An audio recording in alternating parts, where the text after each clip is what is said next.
Hey, what is up, guys? So, with the remote duels coming to an end, and we're finally getting back to some sort of normalcy of instead of saying the words hello, we just say, "Can we look in your binder, please?" I thought we'd have a look back at some of the highlights of remote duelings, especially the cheating that went on at multiple events, because we all knew remote duels was a great idea and it would not lead to any form of cheating whatsoever.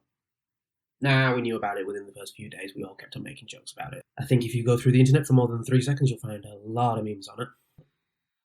Well, invoked Dogmatica Shaddoll. When opponent activates Nadia's servant, and you think for a few seconds, do I want to drop the draw? But that's the first instance of it. The second incident is when Eduardo was up against Eldritch, and his opponent has Golden Lord, two set back row, and a Cursed Eldland. And he sits there and thinks for a good solid few moments, I have this Denko in hand. Do I normal summon Denko or not?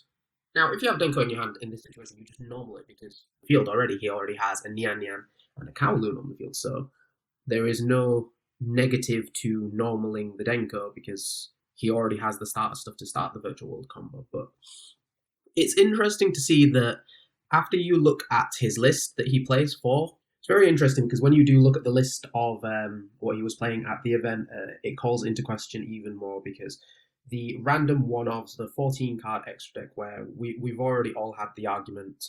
The 14 card extra deck allows Eduardo to be able to put any specific card from his whatever into his extra deck, and then if the judges call him out for it, he can say it was just a discrepancy on his deck list. He forgot about it and takes that one game loss and moves on. But it's that and the weird ratios of lots and lots of one-offs that happen to just be drawn at very specific times. But it's enough about that event. Let's move on to the second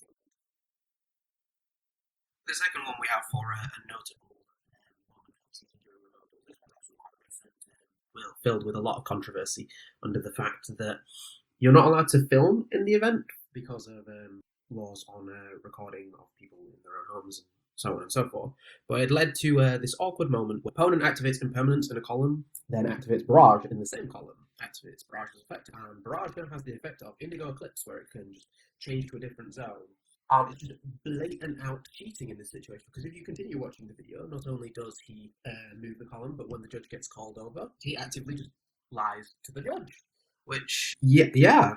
Unfortunately, this is one of the reasons why I wouldn't recommend recording your games if Konami says you not to, but as just like a rule of thumb, if you can get your opponent to agree to it at the start of the event, and this is not a Konami event, do record games because it does come up quite often where there might be some discrepancies because of lag on the video or not, but this one's just flat out blatant cheating. Unfortunately, the person's who recorded is probably going to get a ban if they haven't already had one because of Konami saying that you're not allowed to record. I do feel that there will be probably some penalties if it hasn't already been given for the change the text on Zodiac Barrage. Now, this one here, you all probably know this one. This is one of Pac's feature matches, which God, I hate prank kids. Moving on.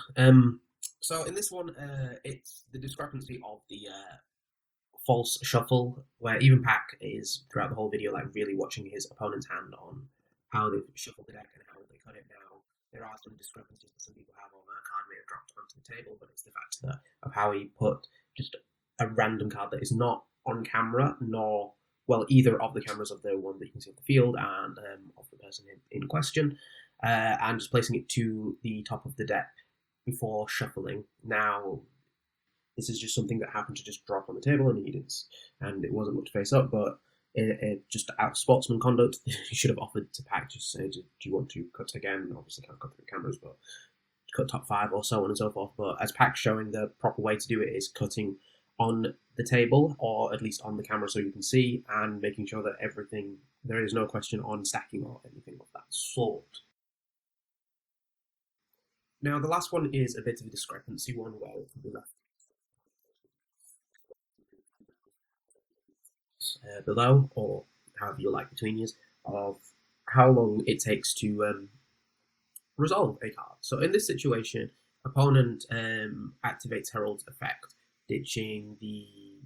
discarding their Ava from hand to graveyard, then realizes that they don't have enough fairies in the grave to get Ava's effect to add two more fairies. So after the alpha has now been sent to the After he's used the effect and sent the cost, and opponents now move their alpha to the grave, he then thinks, actually, no, because I don't have enough fairies for it, I'm going to discard Benten from hand, even though the Herald is actually already resolved.